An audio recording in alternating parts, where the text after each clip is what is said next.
Um, there are videos on YouTube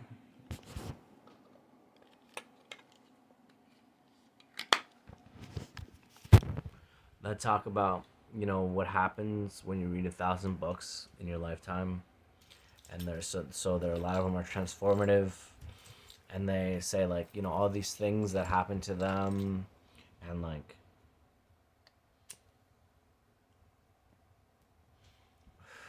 how they think differently, and like all the benefits, like the scientific benefits, like increased neural connectivity, increase empathy, increase like increase um, even creativity, and these things are all valid, and they're all true. They're all true, really. You know, these things happen to me, and but no one really ever talks about what what happens to you after you read 4,000 books, and I've read 4,000 plus books, and but no one really talks about what happens. Um, I was just reading this one thing about what happens after you read 10,000 books, and obviously I'm not there yet, so I can't really say. But I can tell you what happens after you read 4,000 plus books. After you read 4,000 books, you start thinking about things very differently.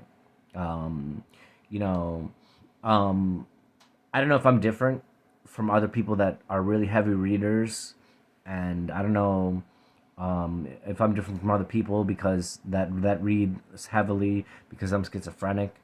But I have a natural inclination towards religion and spirituality, so I read a lot of spirituality and religious books, the Bible, the Quran, the Bhagavad Gita, the Mahabharata, all these books. A lot of books, a lot of books. I mean, 4,000. That's a lot of books, and like so, it really affected me. Um, like I'm naturally like I would say I'm naturally a perfectionist, and and I tend to obsess about things a little bit, and like I wasn't really too much aware of the fact that I obsess about things until my mom would say like, hey, once you get something in your mind, you do it until like you get bored of it or sick of it, and like I kind of find that she's right. Like in the beginning when of my childhood, I was obsessed with art, and I would do art all the time, and then like I'd be obsessed with flag football, or not flag football, but like touch football, and well, flag football too as a kid, and like I was obsessed with basketball after, and then I was obsessed with like writing after, and then like music, and then so naturally as a Gemini, I mean, here's the thing about this video. I mean, I'm not talking about myself per se, but just the experience of my experience of the reading, and like how like it came up, how necessarily how all this like this this focus, and why I was so focused on reading so many books at a time. It was just an obsession. It was an obsession, and it really is an obsession. But I don't know if I've snapped out of it. But I'm still reading a lot, more than most people, and like I'm the biggest advocate. I'm the biggest advocate for reading more, and I'm the biggest advocate for saying that not enough people read. Even though people are reading, I'm not saying people aren't reading, but I'm just the biggest advocate for like, if you read more, you'll find so much more benefit in everything. Everything you do, you'll say like, oh, I know why this person is like this, or I know why this person has this problem, or I know how I can fix this, and like so you kind of get a little like, it's like if you don't if you like it's you get like problems with like wanting to intervene into people's lives that don't want it. They don't want you to intervene. They would prefer their lives to be simple, and like and like not like riddled with like more difficult, because like every time you solve a problem, there's another problem, and a bigger problem, because there's a saying, a proverb that says like, it's lonely at the top, and it is lonely at the top, and I can speak from experience. It's lonely at the top, and so the more the more you read, um, it's like you're becoming more aware of people, and like I feel like it's so much easier for me to talk to somebody, having read so many books. I can just relate to people in so many different ways. Like I relate to Jewish people. I relate to like to Muslim people. To Arab people. I relate to like African people. I relate to like black people. I relate to like it was a notification. I relate to like whatever, like Caribbean people. I all kinds of people. I just relate to them, and like it's so weird because it's like I find I find it like, and like if you're not really into that field where it's just like, because I know a lot of atheists that like think they're really smart, but like if you're really an atheist after reading 4,000 books, I find it questionable that you've actually read these books, because it's like this is like an unsurmountable feat, and like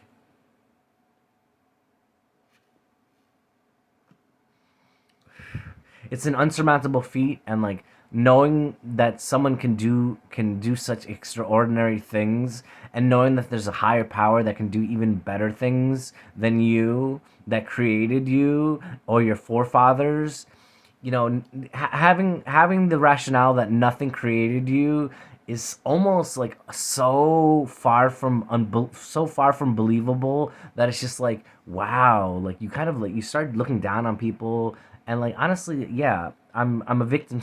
I'm a victim to that. Like honestly, after reading 4,000 books, I started looking down on people, and I'm just like, it's been documented in like in certain texts where it's just like, it's specifically the Dhammapada. It was a Buddhist discourse where he says like, once you reach such a height that like basically you're gonna be looking down on people and saying like, what the fuck, what are you doing, why are you doing these things, and you just look at them and you just say, I don't think that's a good idea, and like I don't think you're doing it right. I don't think you're doing these things right. I don't think this is the right thing to do, and like, it's not the right thing to do. These people aren't doing the right things. I'm not talking about moral dilemmas, or like moral, or like mores or anything. I'm not talking about law. Well, I'm not talking about law. I'm talking about like just the way you live your life. Like, just like how like life is so fleeting. Like life is only like tops 120 years, and like, so why it's not that I'm saying like don't work. I'm saying like work for yourself, and then work for your job, and then work for yourself. Like, dude, you have energy. Don't go flipping on the TV, when you have nothing to do, nothing else to do. Like, read a book. Like, there's so many books on like anything you want to think about. Like, and like these YouTube videos, they're not really cutting it. They're not really telling you the whole spiel on like books and stuff. This It's not really what trust me, these like little book reviews on YouTube, most of them are like fictionalized accounts, and they're just like they're just like pandering to people who will never read the book, so they can just make up all these weird things. And honestly, like, just weirder things have been happening to me. Like, and I don't know how to describe or what they are, but like after having read like maybe like 2,000 books, like weird ass things happen to me. And like, honestly, I'm not gonna lie, but like, I'm almost 100% sure that I was abducted by an alien. And yeah, people have been abducted by aliens all the time, all throughout history.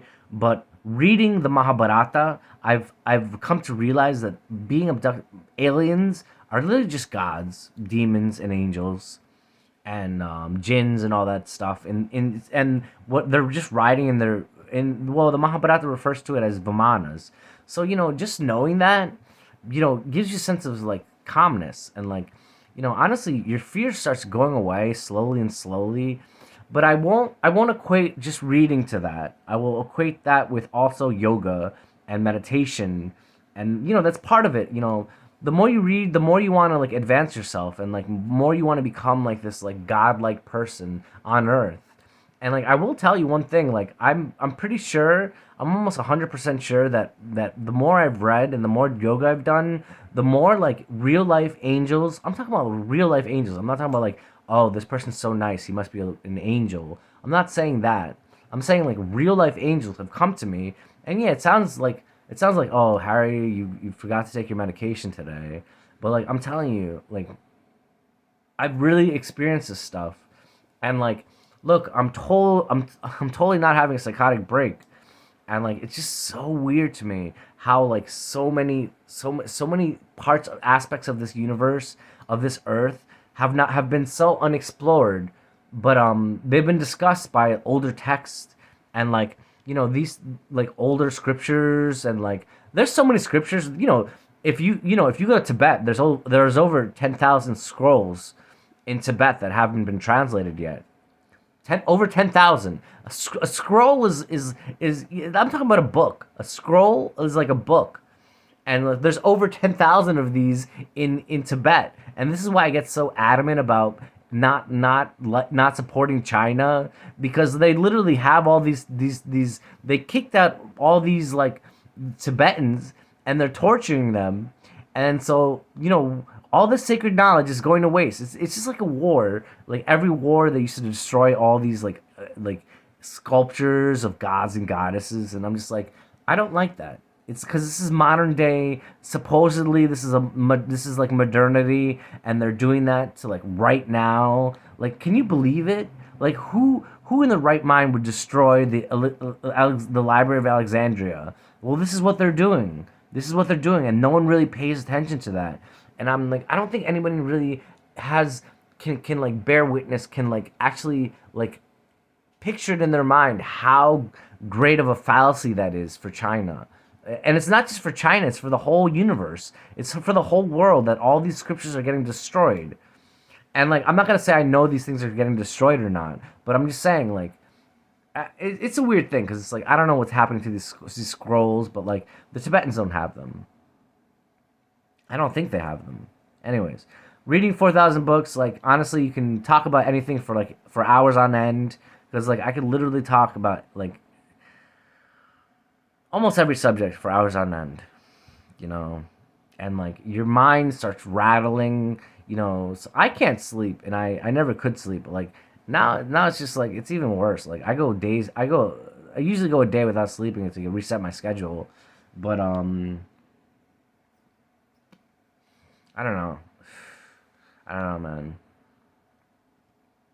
It's crazy. This is to be continued.